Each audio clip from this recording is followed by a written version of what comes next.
Good day, everyone, and now I will continue the report. So, our topic for today is all about the etiology of speech and language disorder, antecedents and prevalence, learning and behavior characteristics, assessment procedures, and lastly is educational programs. So, I will going to expand these 5 more this topic. So, first is etiology of speech and language disorder. So what is etiology? So etiology, it means that cause, set of cause, or manner or causations of disease or condition. So the etiology of speech and language disorders are complex.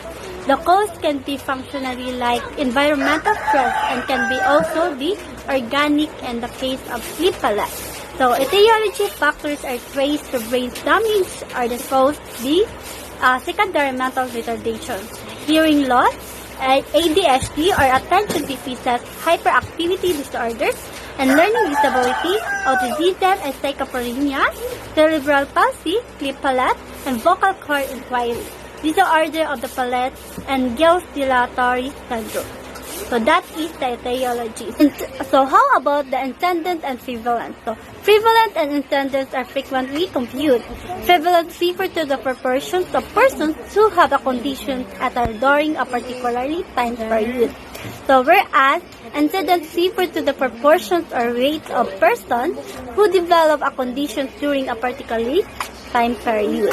Example, language and speech disorders is the high antecedent disorder.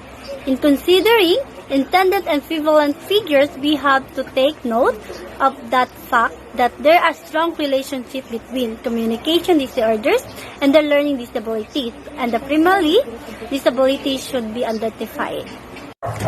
And next is the learning and behavior characteristics. So what it means?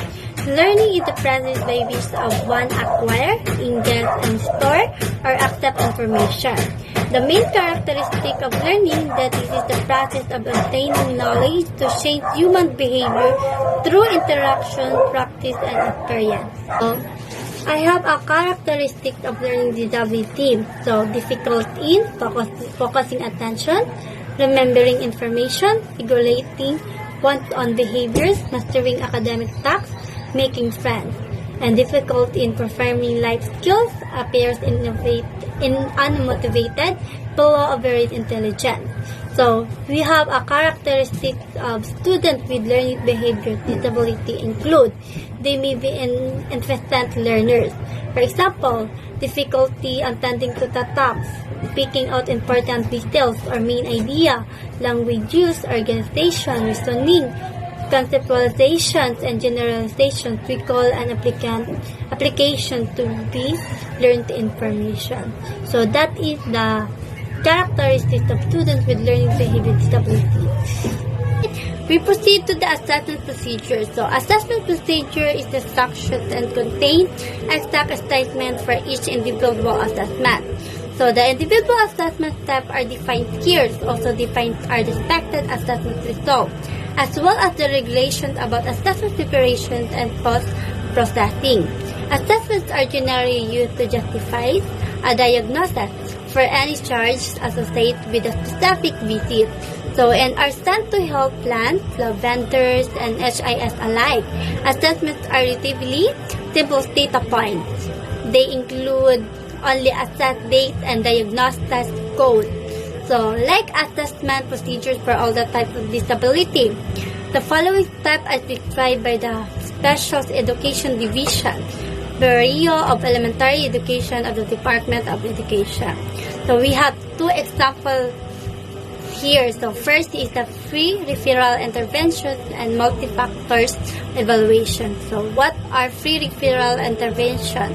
The free referral intervention is to identify, develop, and implement alternative education strategies for all students who have recognized problems in the classroom before the student is referred to special education. Example, teachers are regularly classes. Parents, classmates, and other people who communicate with a child regularly report the student who is suspected to have a speech language disorder to the school principal. So, a teacher's nominate form is accomplished, scored, and interpreted A child who manifests at least half of the characteristics of speech-language disorders is recommended for screening. So, education program. As the education program, in the line with the practice of inclusive education. So, the child with speech and language disorders is kept in the regularly classroom as much as possible. So, inclusion encourage immediately intervention as the teacher correct the child mispronunciation. So, inclusion is minimize the isolation of the children from the speech environment and social development. The classrooms management provide for the preferential settings arrangement, minimum distractions, and opportunities for interaction. So the child work with special education teachers or speech pathologists for speech habilitation.